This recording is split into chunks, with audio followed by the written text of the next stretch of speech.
निश्चितपणे कोल्हापूर महानगरपालिकेवर भगवा फडकणार. महायुतीची सत्ता येणार. शिवसेनेचे मुख्य नेते आदरणीय एकनाथजी शिंदे साहेब यांचं काम समाजातल्या तळागाळातल्या प्रत्येक माणसासाठी आहे.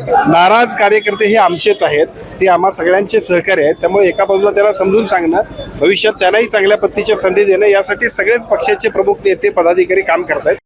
राज्य नियोजन मंडळाचे कार्यकारी अध्यक्ष आमदार राजेश क्षीरसागर यांचे चिरंजीव ऋतुराज क्षीरसागर यांचा प्रभाग क्रमांक 7 मधून आता उमेदवारी अर्ज दाखल करण्यासाठी पालकमंत्री प्रकाश आंबेडकर हे देखील उपस्थित आहेत. आपण त्यांच्याशी बोलूयात. साहेब नमस्कार, काय सांगाल आज ऋतुराज क्षीरसागर यांच्या फॉर्म भरण्यासाठी तुम्ही स्वतः उपस्थित आहात.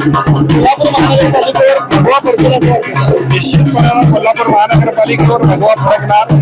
महायुतीची सत्ता येणार आणि त्याची सुरुवात आज आपण ऋतुराज क्षीरसागरांच्या फॉर्म भरण्याच्या निमित्तानं जो काय उत्साह बघताय, त्या उत्साहातून आपल्याला लक्षात येईल की संपूर्ण कोल्हापूरमध्ये सुद्धा महायुतीचे सर्व उमेदवार विजय करण्यासाठी निश्चितपणे एक चांगला संकेत आहे. साहेब, खरं तर एकनाथ शिंदे साहेबांचं कोल्हापूरवर विशेष प्रेम आहे.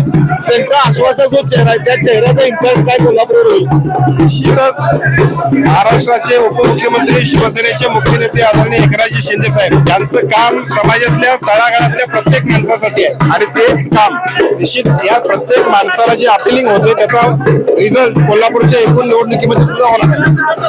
खरं तर अनेक घडामोडी घडल्यानंतर काल आज अद्यापही यादी समोर आलेली आहे. घडामोडी नाही, इच्छुकांची संख्या खूप आहे, सगळे आमचेच आहेत.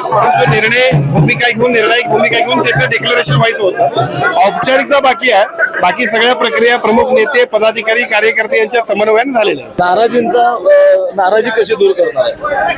नाराज कार्यकर्ते हे आमचेच आहेत, ते आम्हा सगळ्यांचे सहकारी आहेत. त्यामुळे एका बाजूला त्यांना समजून सांगणं, भविष्यात त्यांनाही चांगल्या पद्धतीच्या संधी देणं, यासाठी सगळेच पक्षाचे प्रमुख नेते पदाधिकारी काम करत आहेत. आणि या सगळ्या नाराजींना सुद्धा योग्य पद्धतीनं भविष्यात संधी देण्याचा जो काय आमच्या सगळ्यांचा विचार आहे तो समजून सांगून आम्ही त्यांना बरोबर घेऊन जाऊ.